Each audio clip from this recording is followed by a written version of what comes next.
चलिए अब बात करेंगे अजीत पवार के निधन की। बात उस खबर की, उस हादसे की जिससे देश के राजनीतिक गलियारों में शोक की लहर है।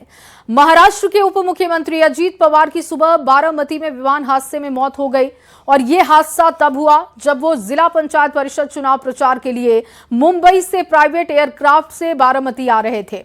विमान सुबह लगभग 8:10 उड़ान भरने के बाद लैंडिंग के समय क्रैश हो गया और क्रैश के बाद विमान का फ्यूल टैंक ब्लास्ट हो गया। इस प्राइवेट फ्लाइट में कुल 5 लोग सवार थे। हादसे में सभी की मौत हो गई। अजीत पवार की अचानक मृत्यु से महाराष्ट्र में शोक की लहर है। और वहीं प्रधानमंत्री नरेंद्र मोदी ने महाराष्ट्र के डिप्टी सीएम अजीत पवार के निधन पर दुख जाहिर किया। पीएम ने अजीत पवार को याद करते हुए कहा कि अजीत दादा ने महाराष्ट्र और देश के विकास में बड़ा योगदान किया है। मैं उनके परिवार के प्रति संवेदना व्यक्त करता हूं। जिन साथियों को हमने इस हादसे में खोया है, इस पीड़ा की घड़ी में हम सभी उनके परिजनों के साथ हैं। महाराष्ट्र और देश के विकास में अपना बड़ा योगदान दिया है। विशेष रूप से गांवों के जीवन को बेहतर बनाने के लिए उन्होंने हमेशा आगे बढ़कर काम किया। मैं अजीत पवार जी के परिवार के प्रति संवेदना व्यक्त करता हूं। और विमान हादसे में महाराष्ट्र के उप मुख्यमंत्री अजीत पवार के निधन पर बिहार के राज्यपाल आरिफ मोहम्मद खान ने भी दुख जाहिर किया। घटना को बहुत दुखद बताया। उन्होंने कहा कि मैं उनकी आत्मा की शांति के लिए प्रार्थना करता हूं। उनके परिवारजन, उनके आत्मजन, उनके समर्थक, उनसे बहुत प्यार करने वाले लोगों को अपनी सांत्वना देता हूं। बहुत दुखद है।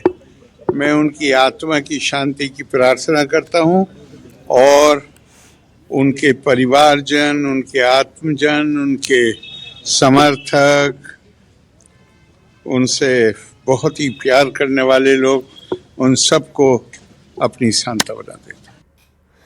और अजीत पवार के निधन पर सीएम नीतीश कुमार ने शोक व्यक्त किया। एक्स पर पोस्ट कर सीएम ने दुख प्रकट किया है। महाराष्ट्र के बारामती में हुए विमान हादसे में महाराष्ट्र के उप मुख्यमंत्री अजीत पवार और अन्य लोगों के निधन की सूचना अत्यंत दुखद है। शोक संतप्त परिजनों के प्रति गहरी संवेदना है। ईश्वर दिवंगत आत्मा को शांति प्रदान करे।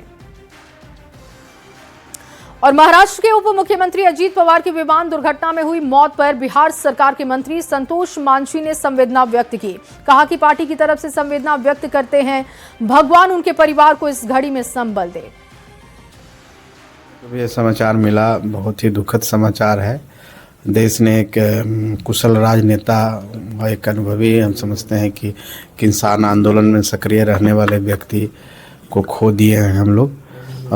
हमारी पूरी संवेदना है उनके परिवार के प्रति और दिवंगत आत्मा को शांति मिले। हम लोग पूरी पार्टी के तरफ से उनके प्रति शोक संवेदना व्यक्त करते हैं।